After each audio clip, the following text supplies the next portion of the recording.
Hi. Hi again. Hi, Lo. Hello. Hi, I'm Chris Wallace, one of the organizers of the Women Lighting the Way Summit. And this week's featured speaker is Lo Bannerman. Hello. Hi. Thanks for And having me on today. Lo is one of 5 Americans. I don't know where my head was last week. We have 2 Australians, 5 Americans, and 6 Europeans. Okay, I've corrected that now. So, Lo, tell us a little bit about what you do.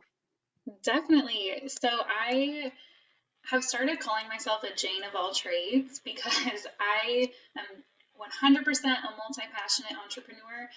And for a while, I had a very bad case of shiny object syndrome. So anything that sounded appealing that was dangled in front of me, I would chase it. And at first, I thought that was a negative, and now I realize it's given me a beautiful blessing of this vast foundation. And now I'm able to pick and choose little bits and pieces that I want to build together.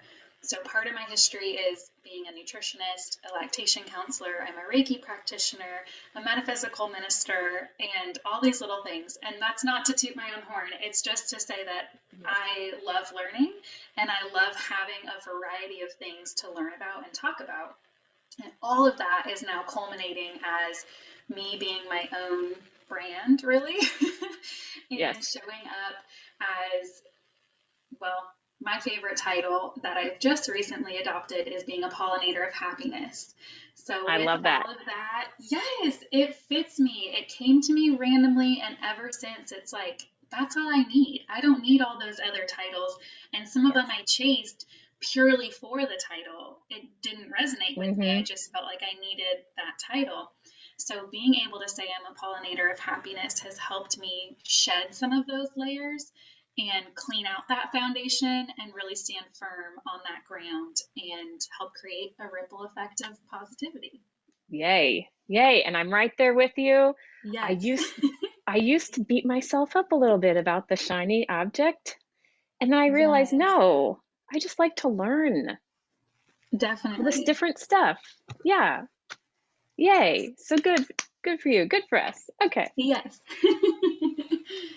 And here are my 2 questions. And I'm anxious to hear your or eager to hear your answer to this one because I felt a little pull with this one. What is your favorite piece of jewelry? Ooh, interesting. Okay, I usually wear it and I just have a hair tie today and a wedding band. I I have a friend who does beautiful aromatherapy bracelets. So she uses different crystals and stones and then has lava rock or Hmm. wood beads on it so you can infuse it with essential oils. So typically I wear one of her creations and it's Amazonite. And I love that. And then I also have a necklace that's a triangle that I'm just going to go for it and say it. So it's breast milk jewelry, which I did not know was a thing, but Whoa. it is. So it's made with some milk from me and a piece or a few strands of my daughter's hair. And I know that sounds absolutely insane. I totally get that. But it's so unique and it's so precious to me just because of Wow. that feeling. Like it's just it's not comparable to anything else. And now I have seen jewelry being made with people's cremated remains as well. So you can Whoa. sprinkle them in, like add different glitter or designs or whatnot. Like you can make a beautiful piece of art out of our humanness. So maybe that's what I love is it kind of blends in Wow. my humanness and my spirituality and kind of molds that journey, I guess. I hadn't thought about it that way. Wow. I knew there was going to be something in there. I have not heard of that. I almost just stopped at the bracelet and then I was like, well, because you kind of pulled a little bit. Cool. That's very interesting. Um, my second question, is there a country that you think you could go move to right now and be completely happy in? Wow. Okay. I There are two that just consistently pop up in my Hmm. world, but I have never traveled to either. And that's New Zealand and Thailand. Oh, It's like randomly they will pop up in my head or in my experience. And my husband and I were preparing to move internationally, and the location kept changing. And then I just kind of said, all right, universe, like show me where I'm supposed to go, what I'm supposed to do, because all of this back and forth was really stressful.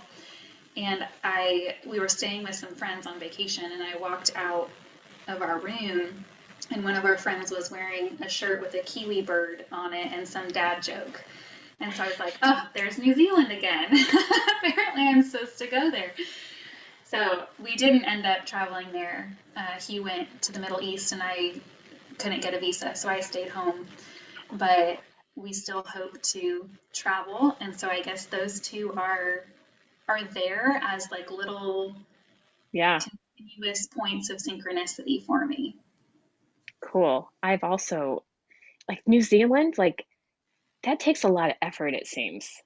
Yes. Like that's not just a hey, Hop let's on a hop plane and over. you're there.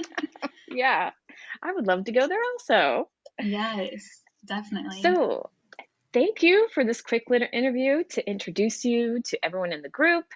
And if you haven't already, please register to attend the summit and attend Lowe's Talk. Thank you, Yes. Lo. Thank you. I appreciate being here. And I guess I didn't cover too, but I'll be talking about how to make your mornings magical. Great, great. That's a very good thing. I have my own little list. Here's my morning list. Love it. That's my list of all the good things I can do in the morning. Yay. I love it. Well, hopefully I can share some or even learn some from you too. See you in the group this week. Sounds good. Bye.